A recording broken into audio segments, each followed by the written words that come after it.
रूहानी ताकतें हमारे आसपास हमेशा मंडराती रहती हैं। उनकी एक अलग ही दुनिया होती है जो वास्तविकता में तो दिखाई नहीं देती, लेकिन कुछ घटनाओं से महसूस जरूर होने लगती है। ऐसी ही एक हवेली के भूत की है। दरअसल एक पुरानी हवेली है जिसमें कई साल पहले राजा महाराजा रहा करते थे, लेकिन अब वह वीरान पड़ी है क्योंकि उन राजाओं के वारिस देश से बाहर जा चुके हैं। हवेली की हालत जर्जर हो चुकी है।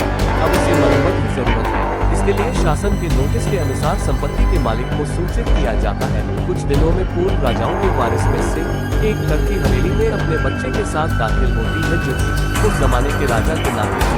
लड़की उसका नाम उर्मिला था। उसके पति की कार एक्सीडेंट में मौत हो चुकी थी। अब वह विधवा हो चुकी है, लेकिन उसके पास उसका एक बेटा है जो 8 वर्ष का है और वह अपनी माँ के साथ हवेली आया है। हवेली बहुत विशाल थी, इसलिए उसकी साफ सफाई के लिए कई मजदूर बुलाए गए जिन्हें छत के कमरे की सफाई करने का किसी को नहीं पता था हवेली के दोनों कोने में कितने पूरे रहस्य छुपे हुए हैं। उर्मिला के आने के बाद हवेली की हवा रूहानी होने लगती है। ऐसा लग रहा था मानो कोई वर्षों से इंतजार कर रहा था इस हवेली के वारिस का। मिला अपने कमरे में बच्चे के साथ सो रही होती है। अचानक उसके खिड़की से एक पक्षी टकरा कर मर जाता है।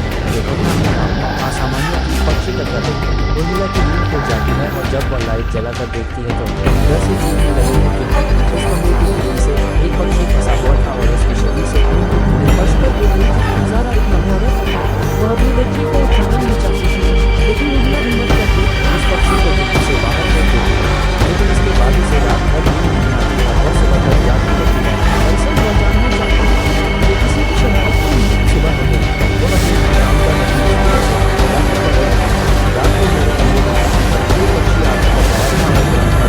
क्या तुम लोगों से किसी को पक्षी के पकड़कर खिड़की से बाहर जा सकता है? मजदूर कहते हैं नहीं, हमने तो खिड़की से नीचे किसी पक्षी को मरा हुआ नहीं देखा। हम तो अभी वहाँ से चले आ रहे हैं। और जब सभी जाकर देखते हैं तो वहाँ वह पक्षी नहीं होता। उर्मिला घबराने लगती है कि यह क्या, यहाँ तो पक्षी होना चाहिए या कम से कम खून की कुछ बूंदें दिखनी चाहिए, लेकिन यहाँ पर पक्षी का एक पन तक नहीं पड़ा हुआ। उर्मिला सभी मजदूरों को कहती है कि हवेली में बहुत सी कीमती चीजें और मूर्तियाँ हैं, संभाल के साफ सफाई करना। मजदूर अपने अपने काम में लग जाते हैं। उर्मिला अपने बच्चे के साथ कमरे में टीवी देख रही होती है। अचानक हवेली की छत से एक मजदूर नीचे गिरता है। उर्मिला को अचानक लोगों की आवाज़ सुनाई देती है। वह भागकर खिड़की से नीचे देखती है तो एक मजदूर की लाश पड़ी होती है। उर्मिला कमरे से नीचे आती है और इसके गिरने का कारण पूछती है। लोगों के जवाब अलग अलग होते हैं। कोई कह रहा होता है कि इसने खुद आत्महत्या की है और कोई कह रहा था कि ये गलती से गिर गया है। सभी के दावे अलग थे, लेकिन उर्मिला को कुछ अंतिम बातें सुनाई दे रही थी। उर्मिला के कान में अचानक एकाहट के साथ आवाज़ आती है, अपने बच्चे को बचा सकती है। उर्मिला की बातें सुन रही थी। अब कमरे में उसका बच्चा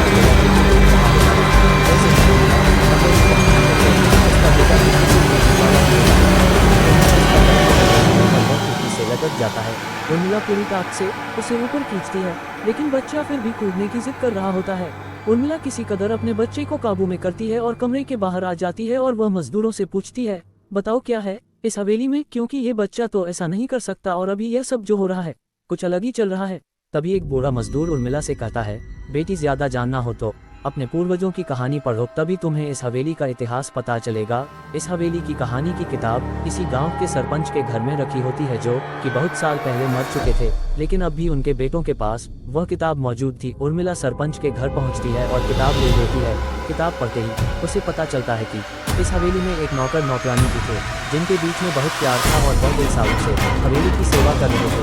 लेकिन एक बार रानी की शाही कहानी चोरी हो गई और उसके शिक्षा में राजा ने नौकरानी को चोरी की सजा दी और उसे जिंदा दफना किया गया। उसके गम उसके पति ने अपनी जान दे दी और उसके 1 महीने बाद उस राजा ने अपनी तलवार अपने गले में घुसेड़कर आत्महत्या कर दी। उसके बाद छोटे मोटे हादसे हवेली में होने लगे, जिस वजह से यह हवेली हमेशा के लिए बंद कर दी गई। कई सालों के बाद वहाँ कोई आया जिससे वहाँ रहने वाली आत्माओं को मौका मिल गया उसे बदला लेने का। उर्मिला हवेली का रहस्य जानकर वहाँ से जाना चाहती है क्योंकि उसे अपने बच्चे की चिंता है, इसलिए वह रात में कार लेकर एयरपोर्ट के लिए निकल जाती है।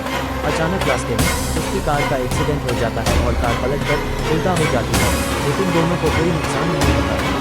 उर्मिला अपने बच्चे को बाहर निकाल लेती है और सुनसान सड़क पर भागने लगती है। रास्ते में उसे एक कार आते दिखाई देती है और कार रोकने के लिए उर्मिला सड़क के बीच में खड़ी हो जाती है और अपनी मदद के लिए चिल्लाने लगती है। तभी अचानक कार वाला आकर कार का ब्रेक लगा देता है। उर्मिला पास जाकर देखती है तो उसकी हिम्मत बढ़ जाती है क्योंकि यह एक पुलिस ऑफिसर होता है। उर्मिला हड़बड़ाहट में उसे अपनी बात कहती है और रोने लगती है। पुलिस ऑफिसर उन्हें अपनी गाड़ी में बैठने को कहते हैं और रोड में जाने लगते हैं। रास्ते में एक बूढ़ा सड़क पर जा रहा होता है और उनकी कार के सामने आते ही रोड पर गिर जाता है। पुलिस ऑफिसर गाड़ी से उतरकर उस व्यक्ति को देखते हैं। बूढ़ा व्यक्ति बेहोश हो चुका था। पुलिस ऑफिसर उसे गोद में उठाकर अपनी गाड़ी में पीछे बैठा देता है और अस्पताल के लिए चलने लगते हैं। अचानक उस बूढ़े व्यक्ति का हाथ पीछे से पुलिस ऑफिसर की गर्दन तक पहुंच जाता है। पुलिस ऑफिसर छटपटाने लगते हैं और अचानक गाड़ी का ब्रेक लगा देते हैं। गाड़ी की स्पीड कम होने की वजह से कार में हो जाती है और ऑफिसर अपनी गन निकालकर बूढ़े की तरफ निशाना लगाकर गोली चला देता है।